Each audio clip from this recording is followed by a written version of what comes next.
Hi friends, నిమ్మకాయ పచ్చడి నిలువ పచ్చడి పెట్టడానికి డిసైడ్ అయిపోయాను. నిమ్మకాయలన్నీ తుడుస్తున్నాను నీట్గా. అన్నీ తుడిచి కట్ చేసుకోవాలి. ఇప్పుడు నీట్గా తుడవడం అయితే అయిపోయింది. చూడండి, 26 నిమ్మకాయలు తీసుకున్నాను. ఒక 7 నిమ్మకాయలు పక్కన పెట్టాను. ఎందుకంటే దీంట్లో గుజ్జు ఎక్కువ రావాలంటే నిమ్మకాయ రసం కూడా పోస్తే బాగా గుజ్జు వస్తుంది. అందుకని ఇది జ్యూస్ తీద్దామని పక్కన పెట్టాను. చూడండి, ముందుగా నిమ్మకాయని ఆ కోస ఈ కోస కోసేసి 4 పక్షాలుగా చేసుకోవాలి. ఫస్ట్ నేను నిలువుగా చేసి 4 పక్షాలు చేశా.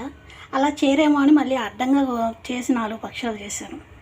తెలియదు ఫ్రెండ్స్, నేను కూడా ఇప్పుడే ఫస్ట్ టైం పెట్టడం. మా అత్తమ్మ పెట్టడం ఒకసారి చూశాను.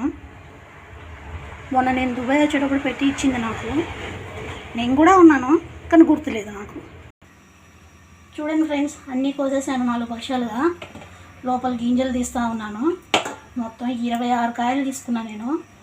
26 కాయలు తీసుకొని ఒక్కొక్క కాయ 4 పక్షాలుగా కోసి మొత్తం గింజలు తీసేస్తున్నాను. గింజలు ఎందుకు అనవసరంగా, తినేటప్పుడు అడ్డం వస్తూ ఉంటాయి. టీకే బంక్ అన్నీ కట్ చేసాను ఫ్రెండ్స్. ఇప్పుడు 4 నిమ్మకాయలు జ్యూస్ తీసి వేస్తున్నాను. ఇందులో గింజలు కూడా తీసా. మళ్ళీ ఇప్పుడు దీంట్లో వచ్చే దీంట్లో గింజలు తీయాలి. నిమ్మకాయ జ్యూసే రావట్లేదు. స్టార్ట్. హాయ్ ఫ్రెండ్స్, కటింగ్ అంతా అయిపోయింది. ఇప్పుడు పసుపు,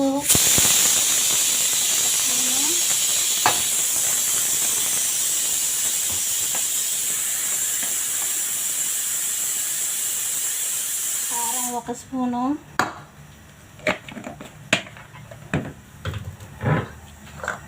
ఉప్పు, సాల్ట్. ఉప్పు వేయాలి, కల్లుప్పు. నేను ఆడిపోయేది కల్లుప్పుకి. సాల్ట్ వేస్తున్నాను. సాల్ట్ 2 స్పూన్లు సరిపోతుంది కదా 26 కాయలకి. దాన్ని అర్థం 2.5 స్పూన్ ఉప్పు వేసాను ఫ్రెండ్స్. ఇప్పుడు దీన్ని కలపాలి. చెయ్యి మళ్ళీపోద్దు నాకు. ఇంత కారంలో నేను చెయ్యి పెట్టలేను, అందుకే స్పూన్తో కలుపుతున్నాను.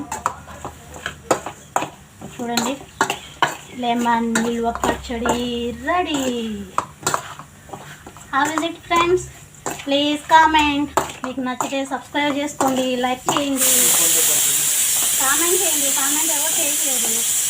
ఎలా ఉంది, బాగుందా లేదా? అందరూ